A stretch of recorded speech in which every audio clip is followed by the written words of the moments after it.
Jawa dan Nusantara disebarkan ke seluruh dunia. Allah menyingkapkan, oleh Christovita Wiloto, Chairman Strategik Indonesia, Tuhan mulai membuka sejarah yang telah disembunyikan.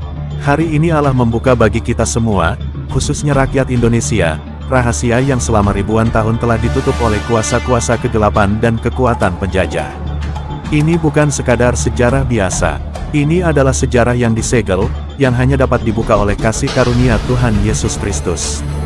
Sebab bangsa ini, Nusantara, terutama Jawa, pernah menjadi pusat kemuliaan yang sangat besar di muka bumi.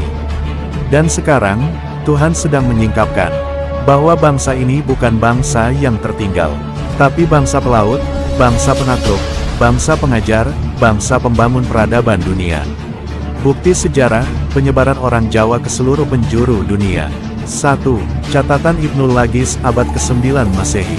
Seorang penulis Arab bernama Ibnul Lagis mencatat suatu peristiwa besar sekitar tahun 830 Masehi. Ia melihat rombongan 1000 kapal berlabuh di pelabuhan Sokotra, Yaman, dekat Laut Arab. Kapal-kapal ini begitu banyak hingga tampak seperti kota terapung. Saat ditanya dari mana asalnya, mereka menjawab dari Wawa, yang kemungkinan besar adalah pelafalan asing untuk Jawa.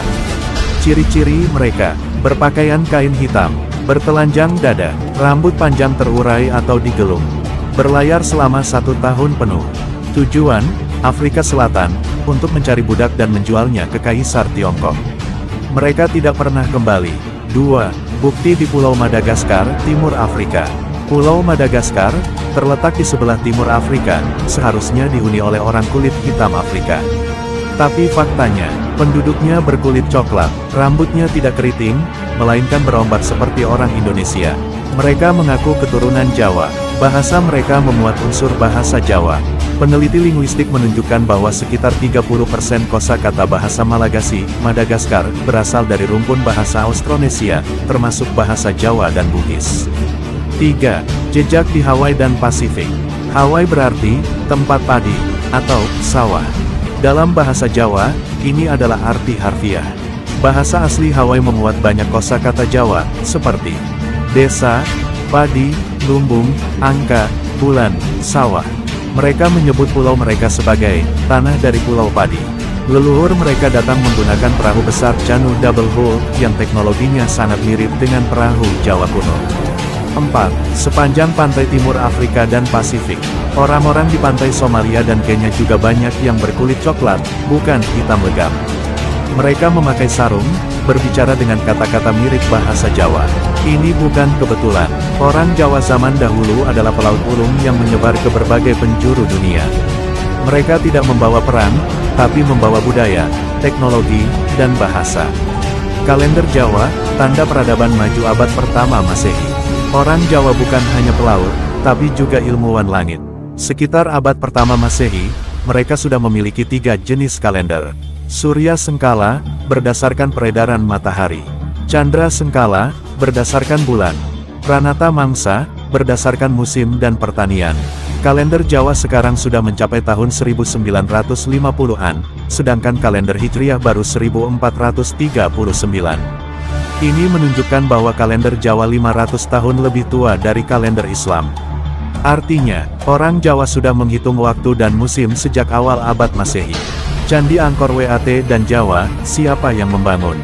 Candi Angkor Wat di Kamboja dibangun sekitar tahun 802 Masehi oleh Raja Jayavarman II, yang memiliki garis darah Jawa. Arsitektur Angkor Wat mirip candi-candi di Jawa, seperti Borobudur dan Prambanan. Gaya relief, batu andesit, hingga sistem drainase semua identik dengan teknologi Jawa kuno. Jayavarman II mengaku sebagai titisan dewa dari Pulau Jawa, dan sebelumnya menjadi raja di Medang, Mataram. Kuno, artinya, Candi Angkor Wat bukan hanya mirip candi Jawa, tapi dibangun oleh orang Jawa. Kesimpulan, siapakah orang Jawa itu? Mereka adalah pelaut yang mengarungi samudera sebelum bangsa Eropa tahu dunia itu bulat. Ilmuwan yang menghitung waktu dan musim sebelum Galileo lahir. Arsitek agung yang membangun candi dengan tingkat spiritualitas tinggi. Bangsa pembelajar yang menyebar ke Afrika, Pasifik, Timur Tengah. Dan yang terpenting, mereka adalah bangsa yang diurapi untuk membawa terang dan kasih. Apa kata firman Allah? Kitab Yesaya pasal 42 ayat 10-12. Nyanyikanlah nyanyian baru bagi Tuhan, pujilah Dia dari ujung bumi. Baik kamu yang berlayar di laut, dan segala isinya, kamu pulau-pulau dan semua penduduknya.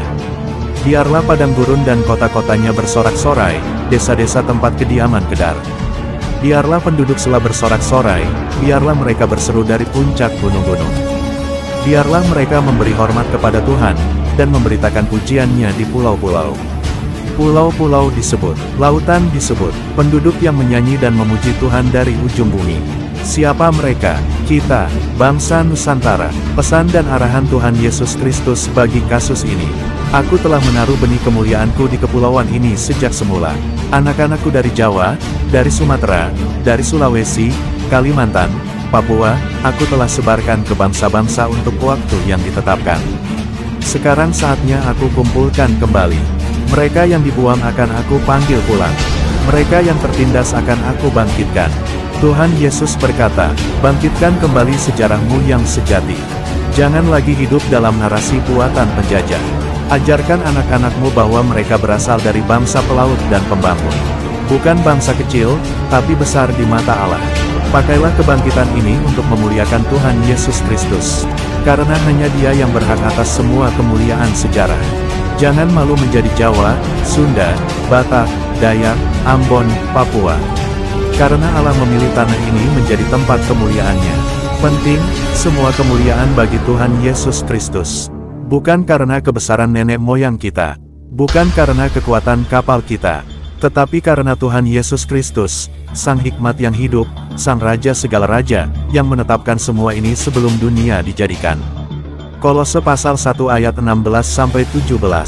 Karena di dalam Dia telah diciptakan segala sesuatu, yang ada di sorga dan yang ada di bumi, segala sesuatu diciptakan oleh Dia dan untuk Dia. Ia ada terlebih dahulu dari segala sesuatu dan segala sesuatu ada di dalam Dia. Amin. Bangkitlah, Indonesia, sebab waktumu sudah tiba.